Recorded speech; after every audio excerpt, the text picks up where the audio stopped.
Do you want a list? Hello, everyone. I am that Weems guy here for another episode, and I actually hit the record button as something was being said that might not have made it to the video or the audio. So if that's there, I don't know how to edit it out, and I'm not going to try to. But we're recording this Saturday night, January the 7th, right about 9 p.m. Eastern time. And here with me tonight are John Hearne and Erick Gelhaus. John, introduce yourself. Say hello. Hey, John Hearne, long time, I guess, that Weems Guy podcast appearance. Law enforcement officer for about 30 years now. I have my own training gig, long time range master, staff instructor, and just general all around gun trivia and nerd guy. All right, Erick. Hi, everyone. Saturday night. Let's see. Erick, retired law enforcement, did 29 years, former military, adjunct instructor at Gunsight, general nerd on the science side of these and the history side of these things, occasional writer for AmericanCop.com. All righty. I should also note a milestone this week. I did not celebrate it. I just took note of the anniversary. Tuesday was the 24th anniversary of my academy class convening. So I've been doing this for 24 years now. I've been doing it longer than some of our employees have been alive. New guy. Yeah. But it's next year I may do something to celebrate 25, but I haven't done anything to celebrate any of the others. So I guess maybe not that one. Tonight we're going to talk about Colonel Cooper's combat triad. And I want to discuss first what kind of led up to this episode, because the combat triad is one of those things that most people who have been around the training world for a while are familiar with, and they know that it comes from Colonel Cooper.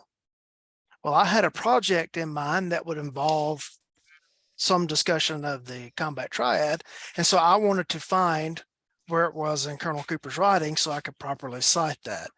And I did some online searches and couldn't find it. I asked several longtime Gunsight people such as Sangosa, everything. Hey, what book did Colonel Cooper publish the combat triad in? And no one could give me the correct answer of where it was. Well, they gave me a correct answer. They just couldn't tell me where it was. And so I contacted several other people. I contacted Dave Spalding. I contacted Ken Hackathorn. I contacted Jay Hohenhaus. Jay also referred me to a gentleman named Craig Smith. And as it turns out, it does not appear that Colonel Cooper ever actually published the combat triad in book form.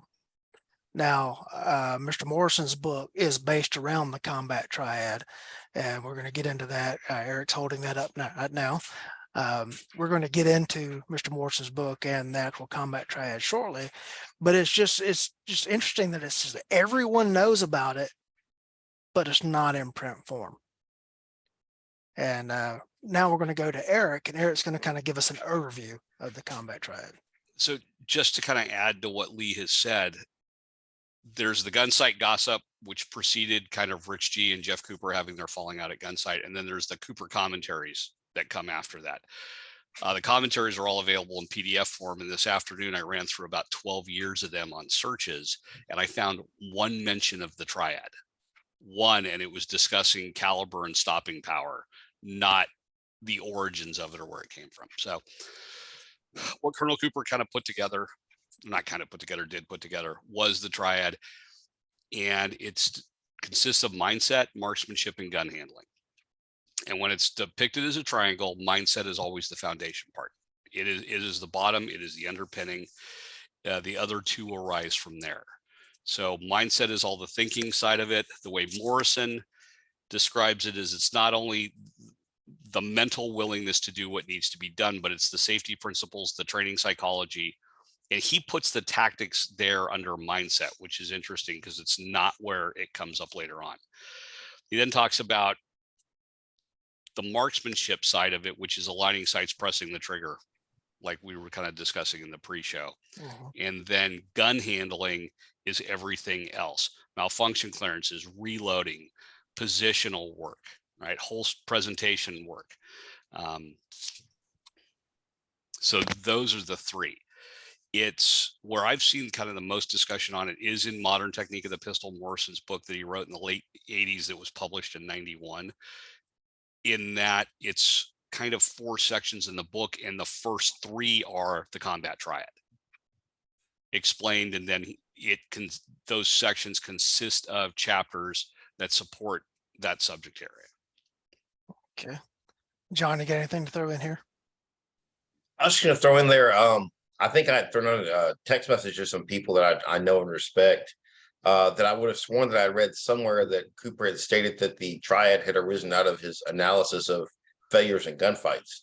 And I was trying to track down a source for that, and I ran into the same roadblocks that you did in that, I can't find, for lack of a better word, a citable source that ties into that idea. So either Jeff said it and I'm missing it, or maybe I've just had a small stroke of genius. It might be my one for the 21st century, let's say. What's interesting about it is mindset as the whole, as the component, right? In the Gunsight 250 class, at least, is addressed as a standalone block. It was originally Wednesday afternoon. Now it's Wednesday morning. The way it was, Cooper gave the lecture. Now the way it's done at the school is there's a video of one of Cooper's lectures, and then there's follow-on discussion and presentation from the range master in the class. Where it gets covered, though, is the combat triad doesn't get covered as part of that. The combat triad gets brought up on Monday morning in kind of the introductory discussion with the components, and kind of the direction that mindset's going to get addressed by in and of itself later in the week, which is the Wednesday morning presentation. And then you'll work on the marksmanship and the gun handling throughout the rest of the week. And that could be why we don't have, or we're not finding like a definitive discussion on it somewhere. Yeah, it's interesting. The project that I had in mind was, the obsession with speed that so permeates the shooting world now, or at least the training world and everything. And what I was going to try to relate it to is that you could look at each of those 3 legs of the combat triad, and you could equate those to speed. Because, all right, let's look at marksmanship. Okay, missing costs time. So if you're accurate with your shots, you're faster than you are that if you're missing shots. And I'm simplifying this from what I would put out.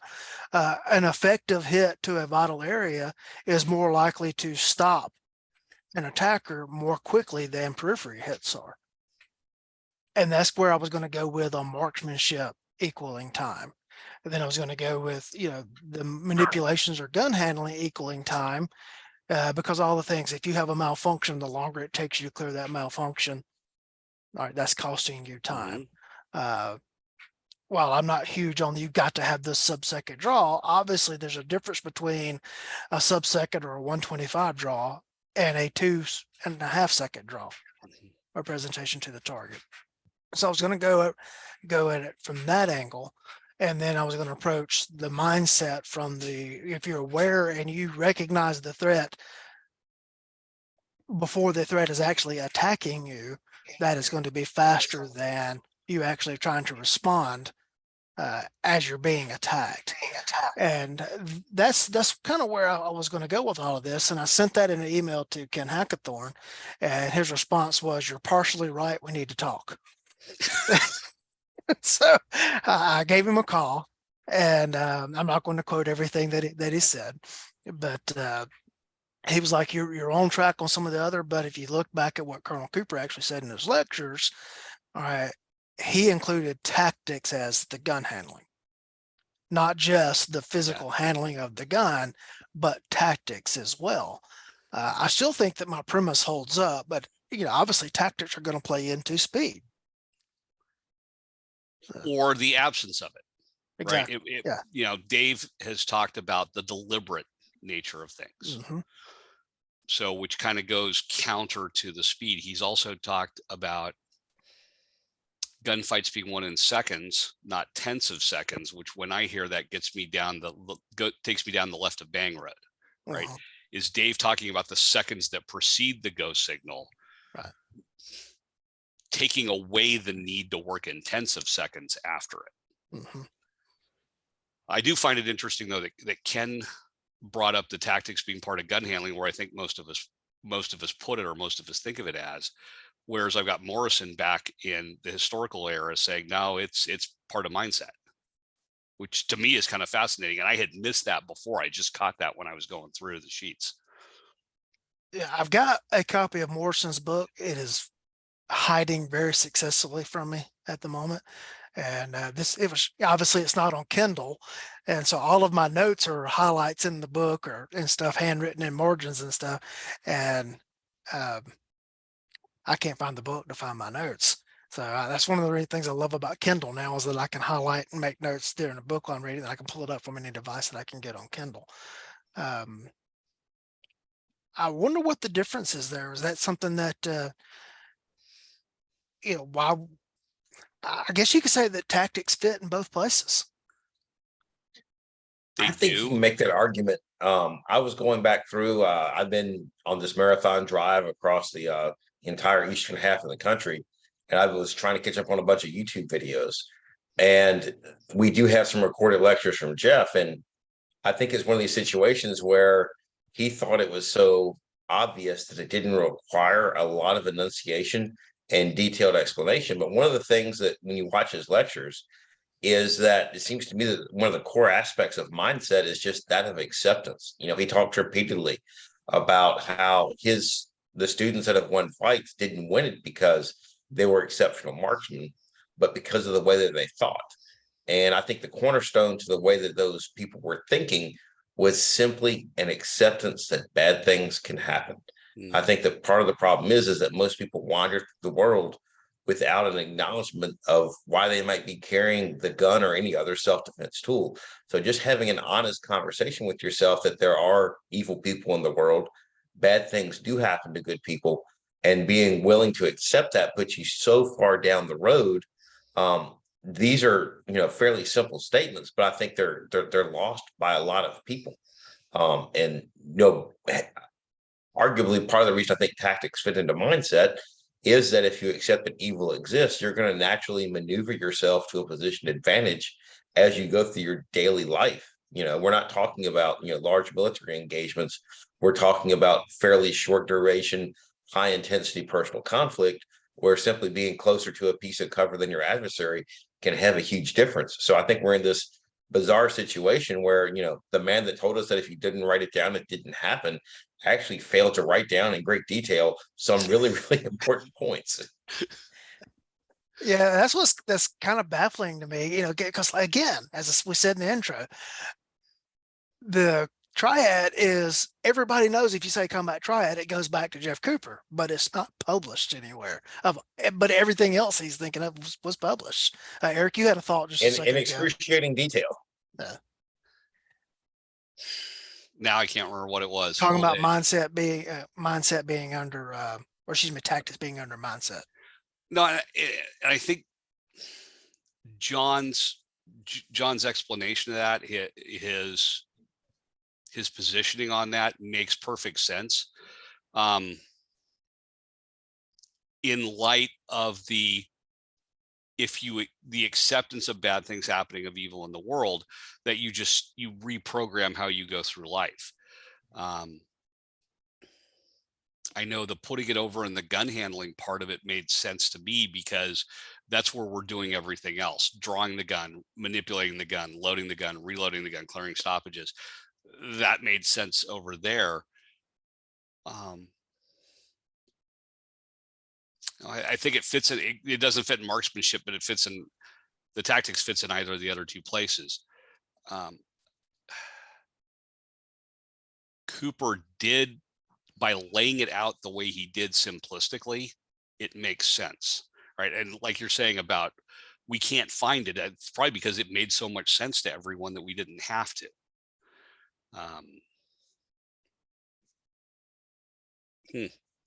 To go to John's point of mindset being, you're switched on by recognizing that there is evil in the world. I think that's the hallmark of the range master doctrine and success. Is, Tom Givens has obviously shaped my thought processes in this whole subject area more than anyone else, but I don't run a gun like Tom does. But the one thing that permeates through all of us that come out of the range master teaching, which comes out of the gun sight, or actually American Pistol Institute teachings, is the mindset portion of the whole thing. Right. And to go back to, to the conversation I had with Mr. Hackerthorne this week, he's like, everybody just accepts marksmanship as a given. And then everyone wants to go focus on mindset, that the gun handling and tactics is kind of the thing that has faded out of the training world. Yes. And I may not be quoting him exactly accurate, just paraphrasing what we discussed. Eric, you have any thoughts on that? Or John, since you... I'm just gonna throw it out there because when you do delve into this thing, the only thing that you really see as far as much detail on the mindset side of the thing is everybody automatically flows over to the Cooper color codes. There's a fascinating, I think it's a Far Side cartoon where there's a mathematician on a chalkboard with this extensive equation, and right in the middle it says, and then the magic happens, right? And one of the guys in the audience is like, can you explain that middle part? And I think that's kind of where we are. I think that Cooper recognized, because he has studied this for so many years, that this stuff was just, for lack of better words, obvious on its face. It's in the plain text of the document. But as we've seen with like some of the decisions of the Second Amendment, even the plain text of the document seems to occasionally get missed by people. So the whole, I guess, to try to follow this up is, the whole purpose of the color codes is to help you with the acceptance that evil exists in the world and how to most effectively identify it.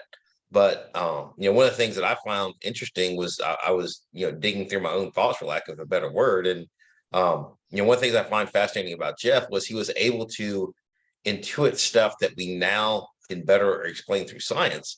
And I think that basically what he was arguing was toward this idea of a mental map.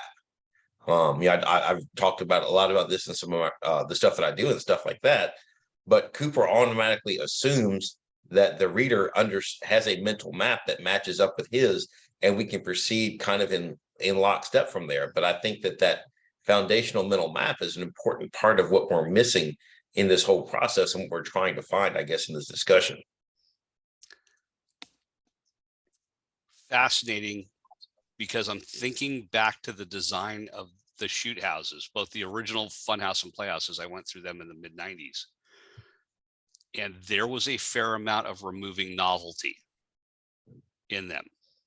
There were things in there set up to expose you to stuff, expose you to events, to circumstances in ways that weren't in other places at the time, especially not for folks who couldn't get to large governmental facilities. So you're onto something there, or you're more than onto something there. But John, could you take a moment to talk about novel stimulus and what that does in the mental process? John's experiencing novel stimulus right this second. So in a nutshell, a novel stimulus is something for which you have no previous frame of reference and you don't have any way to interpret.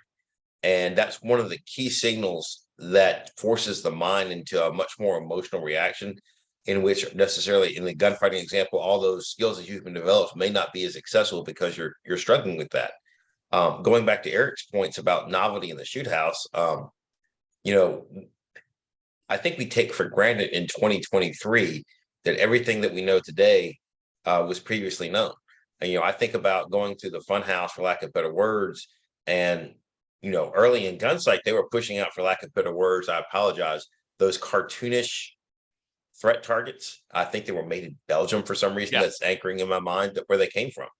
But when you compare that to a world in which everybody shot B-27s, that really was a novel stimulus in which you had a fairly accurate visual representation of a living, breathing adversary engaged in violence towards you. That took you a long way down the road from a B-27. Now we have much better stuff today. But again, when you think of, Gunsight being founded circa 76, it's again amazing how much Jeff was able to intuit what you would actually need to survive in the real world. The sad, I don't know if it's a sad fact, but the simple fact remains is that the technical shooting problems encountered by the majority of people in this world are not that hard. It's just a matter of getting your head around the idea that, oh yeah, those skills I've been developing, I need to apply them now, like right now, and if you can just get somebody over that hurdle, you've gotten them a long, long way down the road they need to travel. Yeah, that goes back to a story that Tom told me one time, and he tells it in some of my classes about using photorealistic targets at some point in time during your training, so that people actually see, what it's like to have a human on the other end of this perspective. And in one class where he switched from shooting standard silhouette targets and put up photorealistic targets, had a student said, I can't shoot that target. It looks like a real person. Like, when you're here in a class learning how to defend yourself, you're not going to be attacked by a faceless silhouette. You're going to be attacked by a person with a face, wearing clothes. Well, most likely wearing clothes, etc. Hopefully wearing clothes. Hopefully you're not going to get attacked. Because I got to, we'll throw this one out for three guys with each over 2 decades of law enforcement. Any incident involving a naked guy in a fight never turns out well. So don't rush to that call. Wait till you add a naked female into that mix. Yeah. That's a whole different problem than a naked guy. Yeah. But that Eric, I think just goes back to your thing about the shoot houses were to remove the stimulus or the novel stimulus. Mm-hmm. That's a big deal. We do all the stuff. We can do all the technical shooting in the world that we want to, but until the brain gets wired to accept that I may have to actually apply this against a live human adversary that is trying to end my life or someone I love's life. Okay, that's a mental switch you got to be able to flip, and there got to be something in training that allows someone to have that roadmap to go there. I'll throw it back to you guys for comments on it. Tom has done the bit where he gives the students permission to use deadly force to defend themselves, right? Looking at the videos of Cooper doing the mindset lectures, especially the one that the school uses now, he's taking the students down that road, right? That their life has value, that their life matters, that they have the responsibility for preserving that. And here are various events that works towards that too. That tees up the mental side in terms of, yes, I can go do this. If I have to, if it comes to me, I can do this. I'm allowed to. And I think that's, reviewing the lectures as I was going down the road, one of the things that I found interesting was what was repeatedly mentioned. And I think that it's probably telling that Jeff repeatedly distinguished between problem 1 and problem 2. And we tend to be utterly focused on problem 2, which is the aftermath of the shooting. I think Jeff's point is that before we can get to problem number 2, you have to worry about problem number 1. Mm-hmm. And problem number 1 is best solved by an absolute religious devotion to your front sight and a smooth trigger press. And it's like, we'll worry about problem 2 down the road, but before we can get there, you got to get there. You got to get to problem 2 by solving problem 1 successfully. And just by emphasizing that, problem 1 is, you need to be in a mental state such that problem 1 is reduced to nothing but sights and trigger, I think is also telling as far as his awareness, his deep understanding of what was necessary to solve real world problems. Yes, the only thing I would offer as a change is that I think you used the term religious devotion. It's a religious devotion to using your sighting system effectively. And that is such a small change. It's not funny, but with the changes in sighting systems, that's the only reason I would offer that. Well, when he wrote the words "worship your front sight," there wasn't Yes. an option, another alternative available. I understand, but like now we've got folks who are discussing, and now they're beyond discussing, they're teaching and almost preaching soft focus on the sights. We've got pistol mounted optics that have a different visual different type of visual attention. So I would just go with the sighting system that you choose to use, but that's And I would also so far point in the out that weeds. from my recall of the shoot house problems is that there was always a hostage shot in there somewhere. And I think that the hostage shot is important because it really does anchor you in the importance of the focus on the sighting system, and that you can solve a lot of problems with soft sight focus.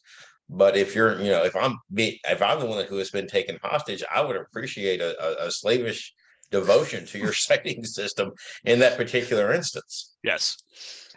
I'm actually going to ask that they not only have that devotion to the sighting system, that they also know to press the trigger with one finger instead of all of them. I apologize for going in the weeds. No, I just, you can see the sights and be locked in on the sights all you want to, but the other part of that is pressing the trigger to the rear without moving the gun. Yeah. To be fair, if somebody's listening to this podcast, they're probably in the weeds with us, or at least interested in what's in the weeds.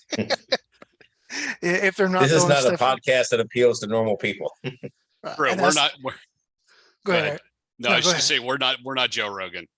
Yeah. This podcast is specifically designed not to appeal to the masses. I like staying in the deep end of the pool where we typically stay. I know it doesn't lead to great numbers, but it leads to the right people that we want to talk to and about and with. But you know what got me started down this road and looking at it is I've been working with a jailer that he started the academy this week, and been working with him on firearms. And I took him to the range Wednesday of last week. So because he wanted to run the fall course and some stuff before starting the academy this week. And there were a couple of instances where his hits on the target were good, but he was over time. And I sketched out on the target my understanding of the combat triad, and was saying, hey, look, your marksmanship's here, but your gun handling is not, because you're late on this course of fire because your reload took too long, because you bobbled the reload, and that cost you time. And we're trying to put it into the thing that the whole equation, all three of those work together into doing that. And I was really wanting to attach it to the training tool, and on one end, the importance of speed, but on the other end, doing everything together will actually solve the speed problem. I think it goes back to, and I think might be one of our frustrations with the current training environment, is that these are co-equal parts. And the idea that these are co-equal parts seems to be lost on a lot of people. There's this this slavish dedication to, quite frankly, what is ultimately manipulation. I mean, let's start some controversy. I mean, the 1 second draw stroke is effectively the utter worship of the manipulation side of the house. And the way that we get down to a 1 second draw stroke is that we give us a big enough target that the marksmanship is less of a concern, right? So I think that's part of what we're experiencing here, is the recognition that these are co-equal parts, and you've got to have all three in a balance that is appropriate to solve the problem that you're facing. And there are definitely folks out there that can do the 1 second draw, sub 1 second draw, and get the hits. Some of those folks are coming out of organizations and places, not all of them, but some of them are coming out of places where were specially selected to go there because their processor speed and other abilities were off the charts in comparison to, I'll say, mere mortals, but I don't necessarily mean it that way. Yeah. Right. But are they understanding that there is some difference between them? Right. So I go back to high school and I tell that, people ask me like, oh, did you play football in high school? I was on the team. Like my playing time did make double digits my senior year minute wise. Right. But that's out of a 10-game season, right? I made it into double digits, like right at the end of the year. I didn't play ball. There's guys there who actually had the physical ability to do all of that stuff, right? I was better served as the tackling dummy. So yeah, I practiced football. I don't know that I ever played it. Yes. I think the exact explanation was I played end guard and tackle. I sat on the end of the bench, I Mhm. guarded the water cooler, and I tackled anybody who tried to take it. Yeah, I don't want to get too much from my end on the 1 second draw thing because quite frankly, I've beaten that topic up. But what I think is people focus on that metric and they lose sight of everything else other than that metric. And so I'm going to make a whole other different group of people mad, although it's probably the same group of people. All right. Compensators on carry pistols. And I'm going to tie it specifically to a very popular carry pistol that's out there right now, and that is the SIG 365 family. The macro came out late last year, and everybody got really certain segment of the gun world got really excited about it.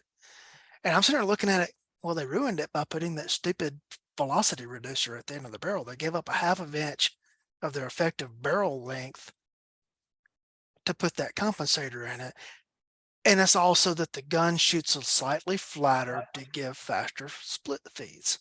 Well, I waited until the 365 carry was available on the law enforcement side, which is basically the macro, but without the velocity reducer. It's not a comp. It just slows your bullet down. That's what it does. All right. People that want those comps in those guns, and I'm talking about the subcompacts that have it as part of the barrel, not a race gun that you've hung off the end of the barrel. All right, they're more worried about the flip of the muzzle and how fast they can get the next shot off than they are the performance of the bullet that is hitting the attacker downrange. Because they're separating, they're saying, well, I get this faster split speed, I get holes in the target faster, but that is separating. What are we training to do? Why are we doing this? We're out practicing these skills to defend ourselves or protect ourselves and our loved ones. I want that bullet to be as effective as it can be when it strikes the target. So one, it more effectively neutralizes them. And number two, I don't have to fire as many of them. Number three, it stops him or her from hurting me more quickly, which is fast and speed and ghost and everything else. At some point in time, you get below the threshold that a 9mm bullet will expand. Unfortunately, we can measure splits, right? We can measure the speed at which that stuff's done, and we can document it, right, in various imagery, right? Still, not so much still photos, but definitely on video. Yeah, that plays into the current social media culture. The unfortunate part is mindset, awareness, paying attention to one's surroundings, not putting yourself in a bad situation, realizing, I just don't really need to be waiting here at this ATM. I'll go somewhere else. That's a whole lot harder to document. And is that the issue? I don't know. I think it goes back to what is the purpose of the tool, though? If that tool is to use deadly force to stop an immediate threat to myself or another, that is a specific use. If the tool is nothing but a overglorified chemical paper puncher, that is a completely different approach. And I think that the obsession with comps, and for the love of God, we're talking Jeff Cooper. Okay, if Jeff Cooper is twirling in his grave over anything, it's just the need in 2023 to have a compensator on a 9mm pistol. For the love of God, Jeff Cooper was perfectly able to generate incredible splits with a 45 firing full power ammo. The idea that you would need a compensator on a 9mm pistol is dare I say, obscene in the course of this discussion that we're having. But again, I think it goes back to the context and the mindset. If I'm shooting a living human breathing who's a threat to me, I want that bullet to be as efficient as possible to have the highest probability of stopping that threat. On the other hand, if I need a really cool video for the grams, then all of a sudden, whether that compensator reduces the efficacy of the bullet is a completely moot point. It's a plus at that point. So again, it comes back, I think, to, as Erick said, the mindset is the foundation. What are you carrying this thing for? I'm carrying it because somebody might try to hurt me or someone I love, and it's the only option that I have to solve that problem, as opposed to having something that makes me look really cool on social media.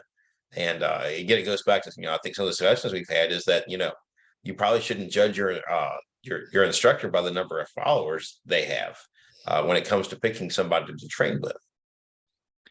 Yeah, and again, folks, we're making a distinction here between a tool that you're carrying for protection versus one that you're running around trying to win trophies with. That's two separate categories. Now, I'm not saying that you can't train with your carry gun, or et cetera, so you actually should be doing that. But I understand the difference between the only reason to own a gun is not self-defense. There's lots of fun things that you can do with firearms that don't involve the application side of things. But I do tend to see more operating problems with guns that have compensators and stuff added to them, pistols that have stuff, than I do that don't have them on there.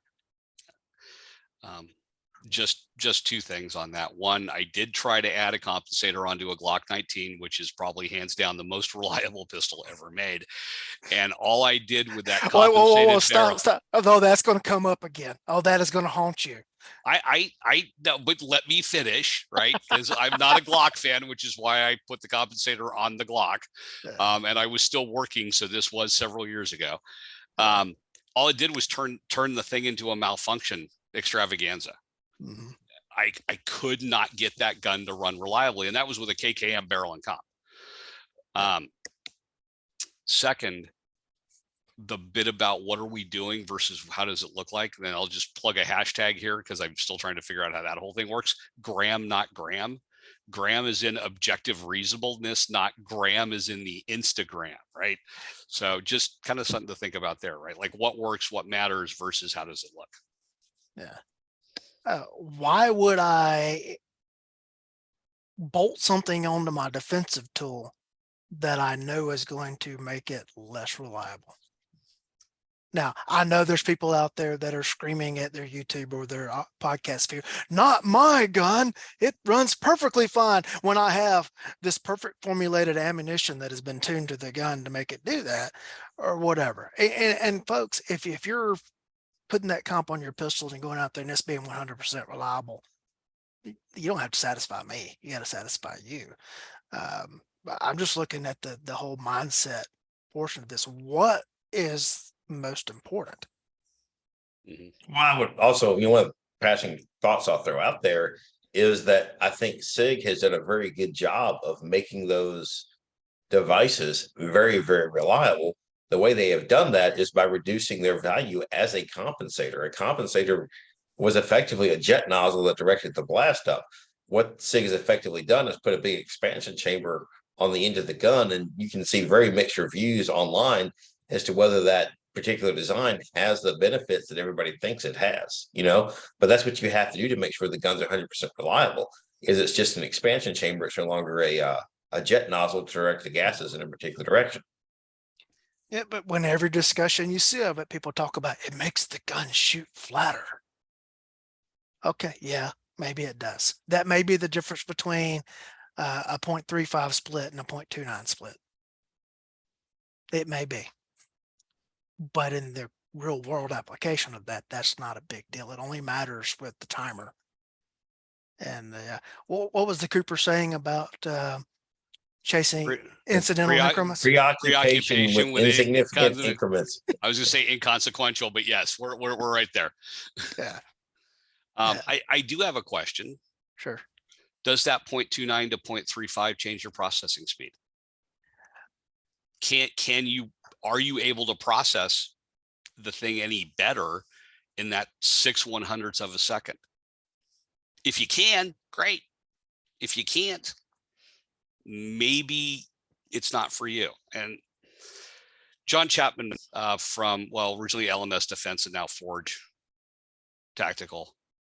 John was the first guy I heard use the phrase processor speed, right? As to how like the human brain works and stuff. And I was talking with John about that, and it's recently because I'm trying to wrap my head around some stuff that we're doing and we'll talk about later. But John's like, your processor speed's more or less set. and for everybody, it declines over time. There's things you can do to improve it, right? Not your processor speed, but getting the information to the processor. You can speed up and improve that part of it. And maybe that's where the time needs to be better spent. Yeah. You know, and I've touched on this before, but I reiterated it to myself in a recent class. When I have made pre-decisions on how that I'm going to draw the gun and how many shots I'm going to fire on the square range against non-moving paper targets, I can give you the sub 30 splits. I shot numerous drills in a recent SIG pistol mounted optics instructor course, which I know Lee hates red dots. Class where they were measuring every shot in the drill. I was like shooting bill drills at 0.28, 0.29 splits repeatedly, but I knew when I drew the pistol that I was going to fire 6 shots. I can't process information at that speed. Now, if you're some super duper master ninja level shooter and you can process information that quickly, good for you. More power to you. I'm envious in a positive way, not negatively. If I start getting faster than 0.4, I'm really starting to outrun where I can start to make decisions for individual shots. And to me, that's important from a defensive or an application standpoint. I need to be able to make decisions for each shot so that I'm not launching rounds in outer space. Now, I'm not saying it's going to guarantee that I don't launch rounds in outer space, but I think we need to stay within ourselves. Erick, you were going to say something? So going down the same lines, I took a Frank Proctor class recently, and Frank's former Army SF guy, USPSA GM. I know he shot IDPA, but I can't remember where he was ranked there. But one of the things that Frank had said was he was not a fan of the bill drill, didn't like practicing it, didn't like doing it. He believed in firing single shots. Now, he could fire multiple single shots, but it was a single shot and a single shot and a single shot, processed based on what he needed to see at the time, or done at a speed based on what he needed to see at the time, which I thought was kind of fascinating. Yeah. And we had a sidebar discussion about linked pairs versus linked single shots, and he hadn't thought about the concept of linked pairs, but it was an interesting discussion from a competitor who's shooting quickly. Yeah. If he's a grandmaster in USPSA, he's a master in IDPA. I don't doubt it. There's going to be. I've taken 2 classes from Frank. He taught a block of the FBI firearms instructor class that I attended, and then he also took a 1-day private class from him. And huge on processing information as you're shooting. Yep. And of course, he's Special Forces and Grandmaster, so he's tying those 2 worlds together, of application and technical. He's focusing on the processing information. And one of the drills he had us do in the class that took from him was he had barrels set up, and you basically were doing a snake drill through the barrels, and there were index cards on top of each barrel with numbers on them, and then there were steel targets downrange with numbers painted on the steel targets. And as you went past each barrel, you saw the number that was stapled on the top of it. You had to find that target and shoot that target that many times. It was basically like a moving casino drill, but it was all about you had to process the information while you were executing the technical skill. I just I ran the first version of the 2-day version of Cognitive Pistol, and one of the things that we did in that class was focus on stop shooting, and it was a very different experience in a shooting class where you'd see people, they might deliver shots at a incredibly fast speed, but the look on their face when they realized that the last shot or second shot that they fired was well past the justification they had for the use of deadly force, they had a very, very different perspective on this. It was much more of a kind of a expression on their face as they were going, oh yeah, that might not fly in the real world. And that's how the real world works, is that if you look back to Legally Nerd Out here, those classic descriptions of the circumstances in which lethal force decisions are made, tense, rapidly evolving, that sort of a thing. You have to make a lot of decisions with a little bit of information under very compressed time frames, and running the gun as fast as physically possible may not be the best solution for making those sound decisions. Eric, you got anything else on that before we jump into the analysis tool? Not on that now. John, anything else on that before we go to analysis? No, I don't think so. All right. In this whole email and text chain that was going around this week of looking for the information, and as John said earlier, he brought up the notion of using the combat triad as an analysis tool to analyze use of force incidents. And I did raise that in the conversation with Mr. Hackathorn. John, he did believe you were onto something with that. So John, I'm going to toss it to you to explain what you mean here. I just, I'm a bit of a nerd when it comes to historic gunfights. I've spent a lot of time looking at events, and a particular focus on, say, New Hall in Miami and some other significant events in law enforcement. And there are very few failures in historic gunfights that are not captured by those three categories. Thinking about New Hall, for instance, there were numerous examples of the mismanipulation of the weapons from, one of the officers mismanipulating a shotgun and allowing an unfired piece of double-aught buck to be found on the parking lot there. An officer attempting to get all 6 rounds into his revolver as the bad guy was closing on him, instead of just, say, getting 2 rounds into the gun and firing those 2 rounds at the bad guy. It works as a great analysis tool. Outside of a catastrophic failure of your weapon, there's very little that is not captured by that. When I say, catastrophic failure, I was shooting a match once and my gun failed to fire. So I tapped it and I racked it. And at that point, the gun disassembled itself. And I'm sitting there staring at the frame of my 220, looking at the top round ready to feed out because the takedown lever had failed and the slide had launched downrange. Outside of a catastrophic failure like that, almost everything can be captured into one of those three categories. I think that, how do I say this? We really struggle with relevant metrics, especially in the law enforcement world, for both marksmanship and manipulation. In my mind, how fast you can present your pistol is a direct result of your manipulation skills. How small of a target, how large of a target you can hit in a time frame is a measurement of your marksmanship skills. And unless those manipulation times, those manipulation abilities, those marksmanship abilities are tied to a relevant standard, you really aren't doing yourself much service. And almost every catastrophic loss on the law enforcement side of the house can be firmly rooted in one of those three categories of marksmanship, manipulation / gun handling, or mindset. That was my quick take on that. Yeah, I'm going to jump back to the 1 second draw thing for just 1 second with that, what you just said in mind. I fully recognize that the appendix carry position or midline carry position is faster than strong side hip, especially with concealment in mind. Your arms move less distance, so obviously it's going to be faster. But for 24 years now, my gun has been strong side hip.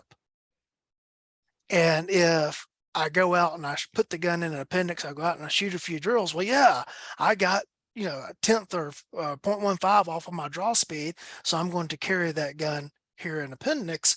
Well, I lose that as if I get presented with an attack and my hand goes to strong side, and then I get all flustered and have to then realize my gun's not there.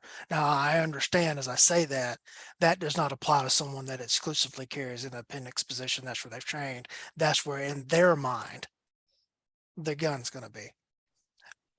I just know that for me, I expect the pistol to be strong side hip. And because I still work in law enforcement, still, carrying the gun in uniform, duty gear, I can't move full time to appendix. So I know that if I go out on the range when somebody breaks out the timer, I'm handicapping myself against someone that's shooting an appendix. Where I have to remain true to myself and be intellectually honest with myself is I need the gun to be where it needs to be. I don't need to worship that timer. and give prey to that, that whole mindset of the thing. It's interesting to use the analogy of appendix carry versus duty gear. When I came on the job at my department, there were a lot of guys using a muzzle forward Bianchi design that didn't have a thumb brake over the top. It went around the body of the holster. And as those guys retired, you saw fewer and fewer of those, to the point where they just disappeared. Kind of always stuck in my head, back in my head. It was interesting. And about the time I retired, I got a copy of Bianchi's book on holster design from the 70s. Started reading it and came across the stuff on that holster. And as I was kind of starting to play with it, there was a cop out of Canada who was actually going out and doing the research with his agency in terms of not just where on the belt the holster sat, but what was the angle of the muzzle and what was the height of the holster in relation to it. And it was quite fascinating about getting the holster forward of the hips, muzzle forward, and the body of the holster slightly lowered, which was putting it very close to an appendix position for that in the extreme. But it was just kind of fascinating to see that metric. And as accessories were available and holster mounts changed, you were able to start, some of the end users were able to start moving that stuff into that place with duty gear, just for a little bit more commonality. Yeah, as part of all that, someone was looking into the history of holster designs, and one of the reasons for the muzzle rear design in duty gear was to avoid cops getting shot in the leg. Yeah. Now, interestingly, muzzle forward, worn forward of the hips, will do the same thing.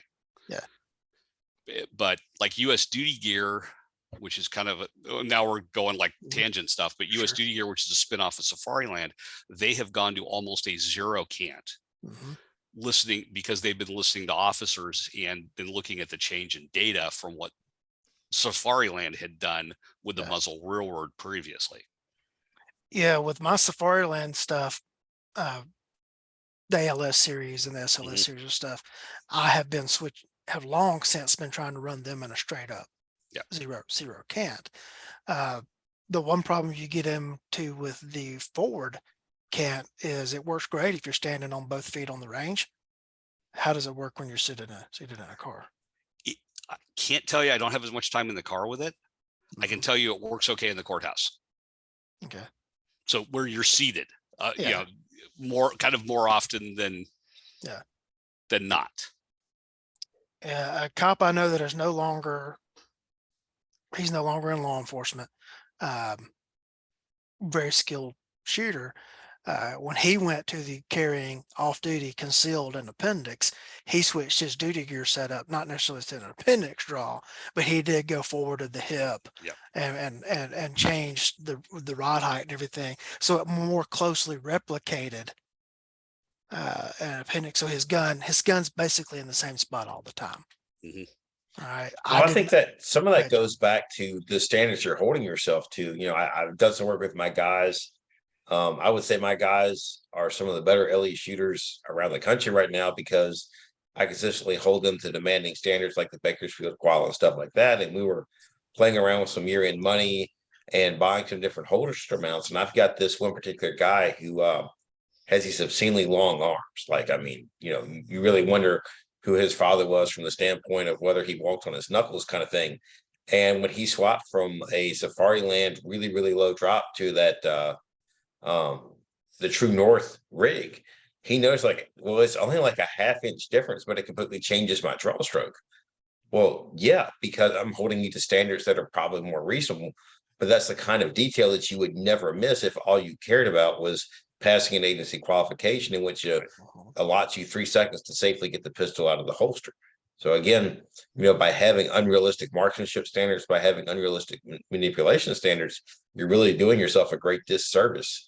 And unless you're pushing those standards, you're never going to know any better. And John's use of unrealistic here isn't that it's too tight, it's that it's not tight enough, right? Too much of the profession is not holding people to tight enough time standards on some of the, or accuracy standards on some of this work. Oh yeah. I mean, the first stage of the Bakersfield is legit. I mean, 2 rounds and 1.5 at, I believe, 10 feet. That is not a standard of marksmanship, quite frankly, or accuracy then most law enforcement officers are ready to adapt. But I mean, once you tell them that's the standard we're going to hold you to, and we're going to make you shoot it in front of your peers, all of a sudden they can start to do it. Yeah. And that 1.5 was with a thumb snap, soft molded leather holster around a gun with hard to see sights on it. So there is a difference. Gear does make a difference. Yes. It does. John, what else do you have on the analysis portion of it? Nothing immediately off the top. Like I said, outside of some catastrophic failures, everything kind of falls into there.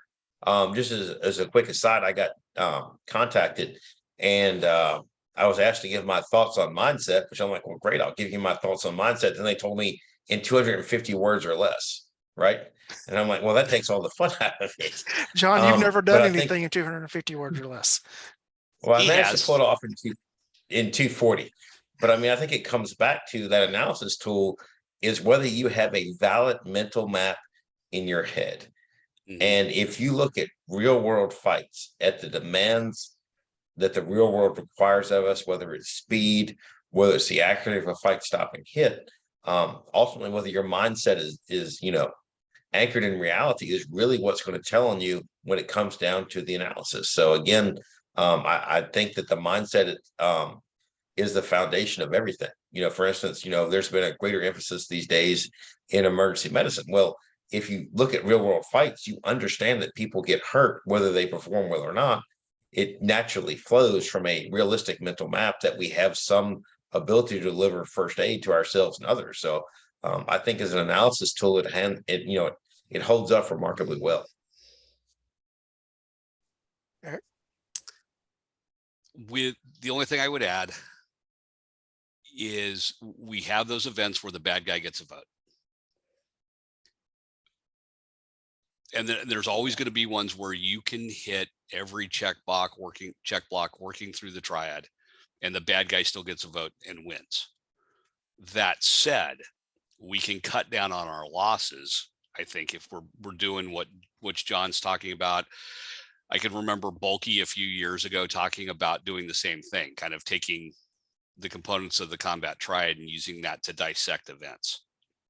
So it definitely has value there. I'm looking at events that happened in my agency while I was still working there, and seeing where we had those issues come up, where there was mindset, where there was marksmanship, where there was gun handling stuff. That all could have been used in that way to learn from the events. All right. In the remaining time, we're going to shamelessly self-promote. Shamelessly, yes. Shamelessly. Coming up on April 29th and 30th, I believe are the dates. I probably should look that up. The last weekend in April. I know it's that. The last week in April, I believe the 29th and 30th. The three of us that are on the show tonight will be doing a joint class called the Cognitive Conclave. And we'll be doing it at the Red Hill Range in Martin, Georgia, which is if you leave Atlanta on I-85 heading towards South Carolina, just before you get to the South Carolina line, take a left and you get to Red Hill Range. It's going to be, like I said, the three of us will start off with welcome and safety brief, etc. And then we each have some classroom material. We each have range sessions that we're going to run. And every student will have the opportunity to go through everything that all three of us are doing. Because you'll be, at some point in time, all the students will be together. At some point in time, they'll be divided into two groups where like one group goes with Eric, another group goes with me. Eric teaches his deal, I do my deal, and then we swap the groups. And then like the next day, it may be John has them while Eric has them. And then we swap the groups, and then I'll come back together. But we're going to punish the students by making them go with John. Yeah. Okay. Yeah. And we also have an inclement weather plan that if it gets bad, we all have classroom stuff. We have the classroom on site. We can go back into there and so the students get their money's worth. But the emphasis of this event is cognitive processing with a pistol in your hand. And Eric, take it away. So just like you've heard folks talk about shoot house classes being learning to think through problems with a gun in your hand, this is going to be working on processing the don't shoot decision making, the changes in the event, right? The changes in circumstances with a gun in your hand. I'll let John and Lee talk about what they're going to hit on, but mine is evolving from some of the stuff I did at my department, and then my ready positions and better outcomes presentation at TACON. So putting you in a situation where it's not just shoot a drill for time, though we might start out there, but then let's add in some complexities to it. You know, potentially there's no shoots involved. Potentially there's downrange hazards involved. You might be able to run a plate rack at X time, but now when I start throwing those other things in, how does that impact your ability to work through the problem, right? How does it change it? Not like, okay, you're a bad person, but do we see how these changes in the environment, changes in circumstance impact performance? Yeah, and one thing I want to point out here to potential students is don't be afraid of coming and failing on the range. That's where you need to have those failures, if you have them. Yeah, I know somebody asked, like, what can I practice for this? Don't just show up, take the material that you're going to present, that John's going to present, that I'm going to present, and then apply it to the situations that we're giving you a chance to work through. John? I was going to say, I think we each have different little blocks we're going to cover. I want to assure the students that the targets they shoot when they're with me will have been obtained only after the most extensive cross-country marathon of driving, I think, ever associated since Burt Reynolds and Jerry went across the country to bring the beer, dude. We're going to, my big focus is going to be on 3D target problems. And I have literally driven about 25 hours to have the targets on hand in order to do that. But I think it's going to be a great time. If you care more about your raw build drill time and maybe a more realistic application of these skills, it's going to be a great time for everybody. You know, you saved yourself by going Smokey and the Bandit because I thought you were going Cannonball Run. At least it's not Convoy. Another great classic 70s movie, dude. That's right. And you're almost in, you know, Smokey and the Bandit country. Almost. Because they're thirsty in Atlanta and there's beer in Texarkana. We're going to do what they say can't be done. That's right. And a long time to go and a short time to get there. He couldn't resist. That's right. The painful look, for those of you that hear this on audio and don't see the video, the painful look that was on Erick's face as that transpired was worth the whole night. For my portion of it, I'm actually going to take a technical skill and break it down and throw some wrinkles at it and let the students actually test some things technically. And I don't want to give the punchline of the whole exercise away. But it may impact the way people teach some things moving forward, and it may impact the way people, you know, do their skills later on. It may reinforce what they're doing as what they need to be doing.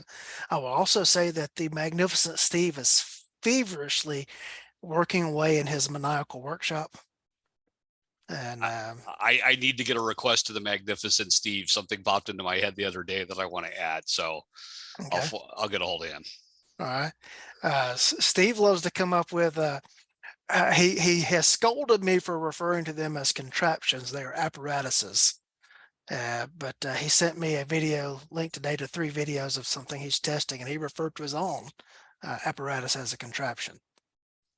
Contraption is fine. Apparatus is fine. That thingy over there works too. That's right. And but there are certain ones that I guess are apparatuses, and there are certain ones that I guess are contraptions. But I really like the item that he's working on today, that he sent the videos of, and you might see that at the Cognitive Conclave. For those that are interested, you can find the class announcements. If If you go to firstpersonsafety.com and go up under upcoming events, there's a link to it there. If you go to my social media, Eric and John's social media, there are links to it there. There's a picture of this guy, a QR code that we're all kind of circulating. So you can just scan the QR code.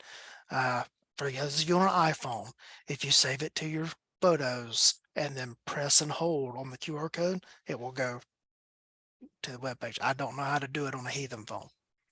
I've gotten several people. How do I do this if I'm looking at the image on my phone? I don't know. I don't know. I know how iPhones work. I don't know how the other ones do. Eric, what else do you have up? Anything else you want to say about the conclave? No, when I was kind of trying to do the description, I referred back to Pat Rogers, right? Learning occurs after repetitive demoralizing failures. Right. We're not trying to demoralize anybody. We're not trying to make you fail. We're just, the hope on this is that we can all learn from it. We can all pick up ways to process. And if we can find ways to better teach the processing and get better performance on our side of things, it's only going to improve it for everyone. John, anything else on the conclave? No, it should be a good time. We're not going to give away all the ways in which we're going to ensure you learn by demoralizing failure, but we've been thinking long and hard about them. Yes. Well, in my block, you're going to learn through dramatic success. So, because there's not a way to fail it. There's not. Cool.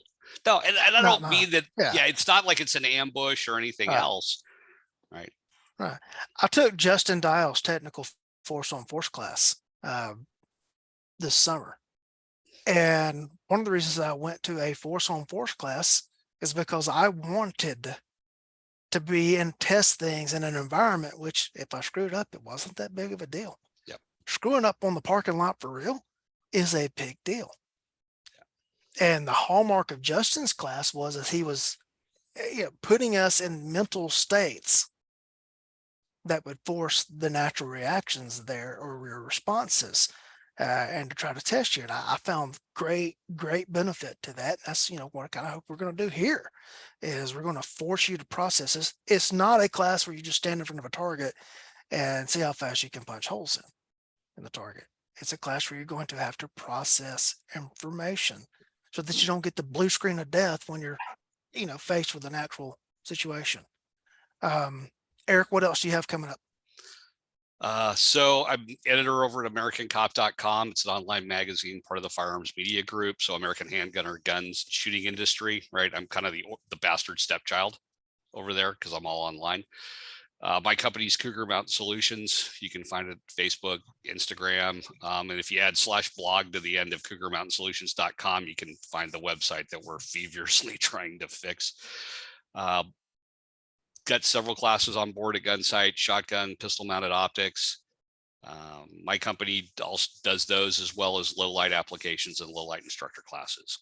So I'd love to travel, right? If I can find a host, holler, I will come to you. And you had an article this week on American Cop that shows the table of contents from the Morrison book that we discussed earlier. So this week's article was just kind of a review on the book, The Modern Technique of the Pistol. And one of the photos in there was the table of contents, like we said, and kind of how it's laid out: mindset, gun handling, marksmanship, and then kind of a catch-all section. But, the book was written around the components of the combat triad. And the book is available on Amazon at substantially marked up prices. Yeah. So apparently what I found out back in November, last time I was down at Gunsight, the digital master copy of this has been lost from between publishing house to publishing house. Somehow it's been misplaced. The warehouse where the Ark is from Indiana Jones, it might be in the same one. And until somebody coughs up to have another digital master copy done, you're going to be stuck looking for stuff on the secondhand market. And that's sad, because I would always tell folks who are getting ready to apprentice at Gunsight, go get a copy of that and read it. Not because that's what we're teaching today in terms of specific techniques, but so you understand how things evolved and where we came from. All right. John, what you got coming up? What have coming up? Class in Shreveport coming up, almost full this month.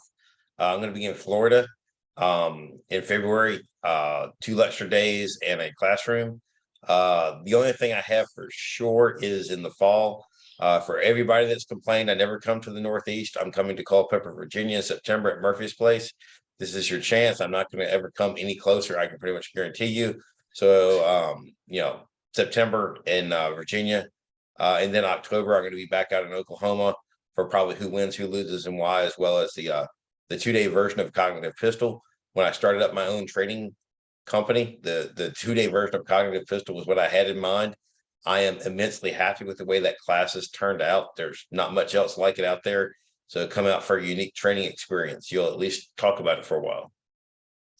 Oh, one thing to add, just that Bulky, myself, and some others will be doing Thunderstick Summit, which is all shotgun centric in Vegas in October. More on that later. All right. I have a low light workshop coming up at Red Hill Range. It's just on a Saturday evening. I think we start at 3 and we get done at 8. Just doing some simple low light techniques and some playing with some of the Magnificent Steve's maniacal toys from his maniacal workshop in the dark. Got the Cognitive Conclave coming up with these 3 gentlemen in April. And then I've got May 20th, I have a trigger management class back at Red Hill, and there are only 4 slots left in that class as of right now. And I'm working to finalize some other dates that are coming up later around the South and the West. So keep a watch on my social media stuff and my web pages, and you should see those classes start to appear. All right, Eric, any final thoughts? I think the Triad has withstood the test of time relative to like when we've been doing defensive firearms training.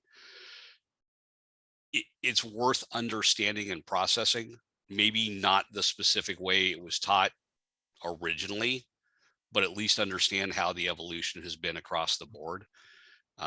And that it's not a gear thing or a tenth of second thing as much as it is an acknowledgement and a process thing. That's John. I would just kind of close out with what I touched on earlier. I think that that whole mindset comes down to the possession of a proper mental map for who you are in the world, not who you wish you were in the world or how you wish the world was. That grounding reality for the problems you're likely to face is probably the most important thing that you can accept and adopt and make a part of who you are. All right. 2 episodes ago, I interviewed Mr. Ed Morales of the Miami FBI Miami gunfight, and that episode has shot to the number 2 ranking of all episodes. It has been tremendously well received. The YouTube version of the episode tripled the normal numbers that we get on YouTube. I was amused that in one place I posted the link, someone responded with, "I wonder how his version stacks up to Paul Harrell's analysis." And the irony was that person was probably serious. And I don't know if they were being serious. I don't know what their context of their question was, because maybe they were saying, "I wonder if Paul Harrell got it right." It isn't, and I don't. Paul Harrell's analysis, and he did not get it. Just for the record. Okay, I have not watched it. I just and I don't mean any disrespect to Mr. Harrell. I just don't know what he said on the thing. I don't know. We don't have any context for his stuff. But I just was kind of amused when I first read it. I was like, wait a minute. Yeah, I think I'm going to go with Mr. Moreles's rendition of the gunfight that he was involved in. But I also recognize that the way the guy asked the question, it could be read as, "I wonder." But it just, that amused me. For those of you that are watching the show on YouTube, please subscribe to the YouTube feed. I think tonight before we went on record, we're like something like 929 subscribers on that. I don't really care about getting huge quote numbers. I would like to cross the 1,000 mark because it will allow me to turn on some features that you can't turn on under 1,000. But so I would ask that if you were watching the YouTube, please subscribe to the YouTube channel. The audio podcast version gets much higher numbers than YouTube does. And for the first time this week, we went over 800 plays as a 30-day average for all of the episodes. And so I do appreciate the Morellis episode. Anytime we have like what I call a big plateau buster, we tend to keep the new audience that we get. And so the Morellis episode brought in a whole bunch of new people, and they have stayed around. The episode this past week, the numbers have been higher than our normal benchmark. So for those of you that have been here since the outset, thank you. For those of you that have joined us along the way, thank you. I continue to be humbled by the reception that the show gets, and that is much more important to me than the numbers. I dearly love hearing from the audience, and they talk about the actual content of the show, because that's what we're trying to do here. And I say we because it's not just me, it's John, it's Eric, it's all the other people that come on and play along. There's a lot of people behind the scenes that help set up episodes by making contacts with people. Freddie Belish, my gosh, he was my booking agent there for a while, getting people. Dave Spalding's helped to get episodes. Several other people you guys have helped. People that have not been on the show as guests, but have helped set up episodes, or they help research things. And I just continue to be humbled by the response and the reception to the show and what we're trying to do with this. And thank you. I can't thank you enough. So all I can say is thanks. And I know that your most important asset is your time. And thank you to choose to spend that with us.